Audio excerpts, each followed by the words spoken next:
매년 중국 베이징에서 열리는 중국 발전 포럼이 24일 개막했다. 리창 국무원 총리를 비롯해 중국 고위급 인사들을 직접 만날 수 있는 행사라는 점에서 글로벌 기업 최고 경영자 CEO들이 올해도 어김없이 중국 베이징에 집결했다. 이 가운데 단연 눈에 띄는 인물은 팀 쿡 애플 CEO로 그는 포럼이 열리기 나흘 전인 지난 20일 중국에 도착해 광폭 행보를 시작했다. 21일에는 아시아 최대 규모인 상하이 징안 애플 스토어 개장식에도 참석해 중국인들의 눈도장을 찍었다. 또 단편 영화를 제작하는 스튜디오와 중국 최대 전기차 업체 BYD를 찾아 아이폰 등 애플 제품을 홍보했고 애플워치를 활용하는 중국 여자 럭비 국가대표팀도 직접 찾아가 감사의 뜻을 전했다. 왕원타오 중국 상무부장과 정산재 국가발전개혁위원회 주임 등 고위 관료와도 만나 투자 확대를 약속했다. 쿡은 지난해 3월에도 발전 포럼 참석차 중국을 방문하는 등 최근 1년 사이 무려 3번이나 중국을 찾았고 그때마다 중국에 러브콜을 보냈다. 콧대 높기로 유명한 애플이지만 유독 중국을 상대로는 저자세로 일관하고 있는 모양새다. 이유는 간단하다. 쿡이 직접 밝힌 대로 중국은 애플의 중요한 시장이자 핵심 공급망 파트너이기 때문이다. 실제로 애플의 전체 매출에서 중국 시장이 차지하는 비중도 20%에 육박한다. 또 전 세계에 판매되는 아이폰의 80%가 중국 정저우의 폭스콘 공장에서 위탁 생산된다. 스타 CEO 친중 행보도 무용지물 고전하는 애플 테슬라. 이렇게 중국에 공을 들여온 애플의 아성이 최근 흔들리고 있다. 미국의 전방위 제재로 휘청이던 화웨이가 자체 개발한 7nm10분의 1n급 반도체를 장착한 신형 스마트폰을 출시하면서 중국인들 사이에 애국 소비가 불붙었고 애플의 점유율이 우아한 곡선을 그리고 있다. 최근 몇 년간 애플은 자국의 대중국 제재 덕분에 경쟁자 없는 중국 프리미엄 스마트폰 시장을 석권할 수 있었지만 오히려 지금은 이것이 부메랑됐다. 중국인들의 애국 소비도 버거운데 중국 정부도 암묵적으로 공무원 등 공공기관 직원들에게 아이폰 사용을 금지하고 있는 것으로 알려졌다. 이는 고스란히 실적 악화로 이어지고 있다. 지난해 4분기 애플의 중국 시장 매출은 전년 동기 대비 13% 줄었다. 또 올해 첫 6주간 중국 내 아이폰 판매량은 1년 전보다 24% 급감했다.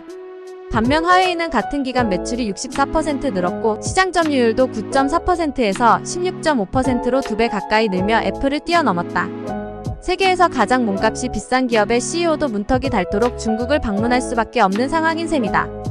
그러나 오는 11월 대선을 앞둔 미국의 대중국 제재는 더욱 거세지고 있고 이에 대한 중국의 반격 역시 만만치 않다는 점에서 애플 창업자 스티브 잡스가 와도 현 상황을 역전시키기는 쉽지 않아 보인다. 세계 최대 전기차 제조업체 가운데 하나인 테슬라의 상황도 만만찮다. 전문가들은 테슬라의 매출 성장이 올해는 제로영, 내년에는 마이너스를 기록할 것으로 전망하고 있다. 가장 큰 이유는 중국 시장에서 테슬라의 아성이 이전과 같지 않기 때문이다. 지난 2월 테슬라의 중국 상하이 공장 출하량은 6365대로 전년 동월 대비 전달 대비 각각 19%와 16% 감소한 것으로 나타났다. 중국 전기차 시장의 성장세가 꺾인 데다 테슬라와 경쟁하는 중국 전기차 업체들의 약진이 테슬라를 위협하고 있다. BYD는 지난해 4분기 52만 6,409대의 전기차를 판매해 테슬라 48만 4,507대를 제치고 세계에서 가장 많은 전기차를 판매한 기업으로 올라섰다. 여기다 수직 계열화를 이룬 BYD는 총이익률에서도 테슬라에 앞서 현재 벌어지고 있는 가격이나 경쟁에서 테슬라보다 유리한 고지를 점했다. 테슬라 CEO 일론 머스크는 네로라하는 친중국 기업인이다. 지난해 11월 시진핑 중국 국가주석의 미국 방문 당시 열린 기업인 만찬에서 참석 명단에도 없던 그는 행사장에 무작정 찾아가 입장을 요구하는 소동을 빚은 끝에 시 주석과 악수할 기회를 얻었다. 지난해 5월 중국을 방문한 자리에서는 테슬라는 공급망 디커플링에 반대하며 중국에서 사업을 계속 확장하고 중국의 발전 기회를 공유할 의향이 있다며 러브콜을 쏟아냈다. 하지만 애플과 마찬가지로 CEO의 친중국 행보가 중국 시장에서 테슬라의 위기를 막기에는 역부족이다. 시장 외적 요인이 시장 좌지우지 맥없이 무너지는 기업들. 스마트폰과 전기차라는 두 첨단 제품군에서 세계 최고라는 찬사를 받아온 두 기업이 중국 시장에서 뒷전으로 밀려나고 있는 상황이 하루아침에 만들어진 것은 아니다. 그동안 시장 경쟁이 치열했고 같은 제품군을 만드는 다른 기업들의 기술 수준도 꾸준히 우상향해 왔기 때문이다. 그러나 이는 전 세계에서 공통적으로 일어나는 현상임에도 유독 중국 시장에서 두 기업이 보다 고전하고 있는 이유를 시장 경제 논리만으로 모두 설명하기는 힘들다. 그보다는 미중 갈등 국면에서 중국의 맞대응이라는 정치적인 요인, 그리고 중국 특유의 자국 기업에 대한 국가 차원의 지원이 자리 잡고 있다. 앞서 언급했듯이 중국은 미국의 화웨이 제재에 대해 아이폰 사용 금지 카드로 맞대응에 나선 것으로 알려졌다.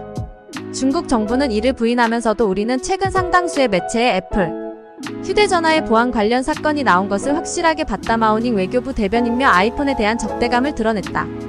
테슬라와 관련한 정치적 이슈는 수면 위로 부각된 바 없지만 중국 당국은 자국 전기차 기업들에 대해 전폭적인 지원을 아끼지 않으며 테슬라가 선점한 시장을 빼앗아오고 있다.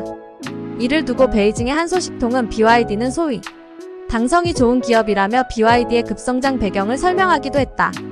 이는 애플과 테슬라가 현재 처한 상황에서 과거 삼성과 현대차의 모습이 어른거리는 이유이기도 하다. 한때 중국 시장에서 가장 많이 팔리던 스마트폰과 자동차 가운데 하나였던 두 회사 제품은 지난 2017년 사드 THAAD 고고도 미사일 방어체계 사태 이후 추락을 거듭하고 있다.